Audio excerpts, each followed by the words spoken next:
بسم اللہ الرحمن الرحیم۔ السلام علیکم ورحمۃ اللہ وبرکاتہ۔ محترم ناظرین، نبی کریم صلی اللہ علیہ وسلم نے فرمایا، نماز اسلام کا ستون ہے، اور جس نے اسے قائم کیا اس نے اسلام کو قائم کیا، اور جس نے اسے ختم کیا اس نے اسلام کو تباہ کر دیا۔ ایک اور روایت میں ہے کہ رسول اللہ صلی اللہ علیہ وسلم نے فرمایا، قیامت کے دن بندے سے سب سے پہلے نماز کا حساب لیا جائے گا۔ اگر وہ صحیح ہوں تو اس کے باقی اعمال صحیح ہوں گے، اور اگر وہ خراب ہے تو اس کے باقی اعمال درست نہیں ہوں گے۔ یہ حدیث اسلام میں نماز کی اہمیت اور اس کو نظر انداز کرنے کے نتائج پر زور دیتی ہے۔ نماز کے فوائد اور فضائل بے شمار ہیں، ان میں سے کچھ یہ ہیں۔ نمبر 1، اللہ تعالی سے تعلق۔ نماز اللہ تعالی کے ساتھ براہ راست تعلق ہے، جو ہمیں اپنی شکر گزاری، محبت اور عقیدت کا اظہار کرنے کی اجازت دیتی ہے۔ نمبر 2، معافی۔ باقاعدگی سے دعا گناہوں اور غلطیوں کی معافی کا باعث بن سکتی ہے۔ نمبر 3، رہنمائی۔ نماز زندگی میں رہنمائی فراہم کرتی ہے، بہتر انتخاب کرنے میں ہماری مدد کرتی ہے۔ نمبر 4، امن و سکون۔ دعا اندرونی سکون لاتی ہے۔ نمبر 5، طاقت اور ہمت۔ نماز میں زندگی کے چیلنجوں کا مقابلہ کرنے کی طاقت اور ہمت دیتی ہے۔ نمبر 6، تحفظ۔ نماز برائی اور نقصان دہ اثرات کے خلاف ڈھال کا کام کرتی ہے۔ نمبر 7، برکتیں اور خوشحالی۔ نماز ہماری زندگی میں برکت اور خوشحالی لا سکتی ہے۔ نمبر 8، روحانی ترقی۔ باقاعدگی سے دعا ہمیں روحانی طور پر بڑھنے اور اللہ تعالی کے قریب ہونے میں مدد دیتی ہے۔ نمبر 9، اتحاد اور یکجہتی۔ باجماعت نماز مسلمانوں میں اتحاد کے احساس کو فروغ دیتی ہے۔ نمبر 10، احتساب۔ نماز ہمارے اعمال کے لیے ذمہ داری اور جواب دہی کا احساس پیدا کرنے میں مدد فراہم کرتی ہے۔ یاد رکھیں، نماز کے فوائد بے شمار ہیں، اور ان کا مکمل تجربہ کرنے کے لیے نماز کا ایک مستقل معمول قائم کرنا ضروری ہے۔ نماز، جسے نماز بھی کہا جاتا ہے، اسلامی نماز ہے، جو اسلام کے 5 ستونوں میں سے ایک ہے۔ یہ عبادت کرنے والے اور اللہ تعالی کے درمیان براہ راست تعلق ہے، اور تمام مسلمانوں کے لیے ایک لازمی عبادت ہے۔ نماز دن میں 5 بار مخصوص اوقات میں ادا کی جاتی ہے۔ نمبر 1، فجر۔ نمبر 2، ظہر۔ نمبر 3، عصر۔ نمبر 4، مغرب۔ نمبر 5، عشاء۔ نماز جسمانی حرکات، آیات قرآن کی تلاوت اور دماغی توجہ ہوتی ہے۔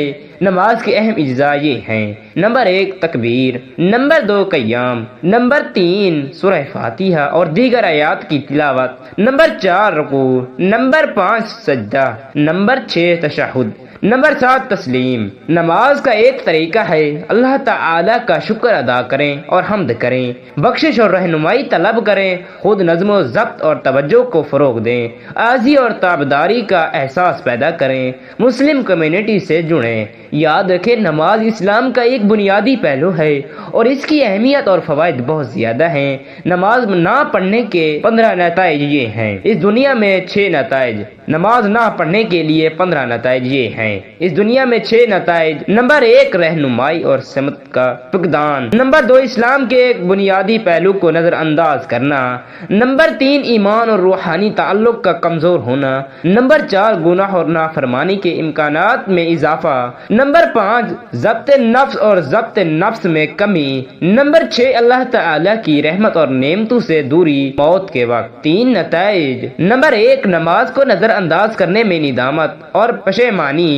نمبر 2، زندگی کے آخری لمحات گزرنے میں دشواری۔ نمبر 3، نامعلوم اور احتساب کا خوف۔ قبر کے 6 نتائج۔ نمبر 1، اندھیرا اور تنہائی۔ نمبر 2، تنگی اور دباؤ۔ نمبر 3، عذاب اور عذاب۔ نمبر 4، ندامت اور ایک اور مواقع کی آرزو۔ نمبر 5، نماز کی اہمیت کا ادراک۔ نمبر 6، تلخی اور غم۔ یاد رکھیں کہ اسلامی تعلیمات اور روایات پر مبنی ہیں، اور ایک مسلمان کی زندگی میں نماز کی اہمیت کی یاد دہانی کے طور پر کام کرتے ہیں۔ نمبر 1، رہنمائی اور سمت کا فقدان۔ نمبر 2، اسلام کے ایک بنیادی پہلو کو نظر انداز کرنا۔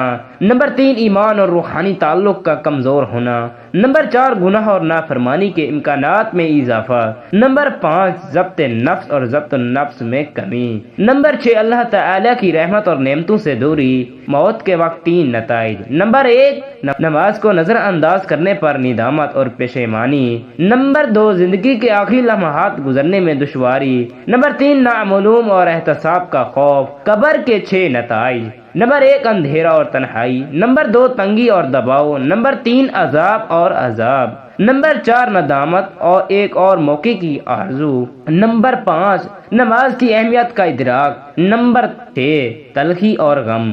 یاد رکھیں کہ یہ نتائج اسلامی تعلیمات اور روایات پر مبنی ہیں اور ایک مسلمان کی زندگی میں نماز کی اہمیت کی یاد دہانی کے طور پر کام کرتے ہیں۔ نماز پڑھنے کے 15 اجر یہ ہیں۔ اس دنیا میں 15 انعامات۔ نمبر 1، گناہوں کی بخشش۔ نمبر 2، اللہ تعالی کی طرف سے رحمت اور برکت۔ نمبر 3، زندگی میں رہنمائی اور سمت۔ نمبر 4، ایمان اور روحانی تعلق میں اضافہ۔ نمبر 5، ضبط نفس اور ضبط النفس۔ نمبر 6، امن و سکون۔ نمبر 7، برائی اور نقصان سے حفاظت۔ نمبر 8، کامیابی اور خوشحالی۔ نمبر 9، اچھی صحت اور تندرستی۔ نمبر 10، حکمت اور علم۔ نمبر 11، دوسروں سے عزت اور احترام۔ نمبر 12، اندرونی طاقت اور ہمت۔ نمبر 13، دل اور روح کی تزکیہ۔ نمبر 14، مسلم کمیونٹی سے رابطہ۔ نمبر 15، قناعت اور خوشی۔ آخرت کے 3 انعامات۔ نمبر 1، جنت۔ نمبر 2، اللہ تعالی کا قرب۔ نمبر 3، ابدی خوشی اور مسرت۔ قبر میں 3 انعامات۔ نمبر 1، روشنی اور آرام۔ نمبر 2، توسیع اور آرام۔ نمبر 3، پرامن آرام۔ قیامت کے بعد 3 انعامات۔ نمبر 1، آسان حساب اور احتساب۔ نمبر 2، نبی کریم صلی اللہ علیہ وسلم کی شفاعت۔ نمبر 3، بغیر حساب کے جنت میں داخل ہونا۔ یاد رکھیں یہ انعامات اسلامی تعلیمات اور روایات پر مبنی ہیں اور ایک مستقل نماز کا معمول قائم کرنے کے لیے تحریک کا کام کرتے ہیں۔ ایمان کے اعلان کے بعد اسلام کا سب سے اہم ستون۔ پہلی عبادت جس کے بارے میں قیامت کے دن انسان سے سوال کیا جائے گا، اللہ تعالی سے براہ راست تعلق، بغیر کسی ثالث کے بخشش، رہنمائی اور حفاظت کا ذریعہ، اللہ تعالی کا شکر ادا کرنے اور حمد کرنے کا ایک طریقہ، طاقت، ہمت اور الہام کا ذریعہ، خود نظم و ضبط اور خود پر قابو پانے کا ایک ذریعہ، عاجزی اور تواضع کا احساس پیدا کرنے کا ایک طریقہ، امت مسلمہ اور نبی کریم صلی اللہ علیہ وسلم سے تعلق۔ یاد رکھیں نماز کا ثواب اور حیثیت صرف اس فہرست تک محدود نہیں ہے اور اس کی اہمیت اور فوائد بہت زیادہ ہیں۔ یا اللہ پاک تمام مرحومین کی مغفرت فرما، تمام بیماروں کو شفا عطا فرما، تمام بے روزگاروں کو روزگار عطا فرما، رزق میں برکت اور کشادگی عطا فرما، حسد و بغض و کینہ اور بد نظری سے محفوظ رکھ۔ یا اللہ پاک اپنی نعمتوں پر شکر کرنے کی توفیق دے، آمین یا رب العالمین۔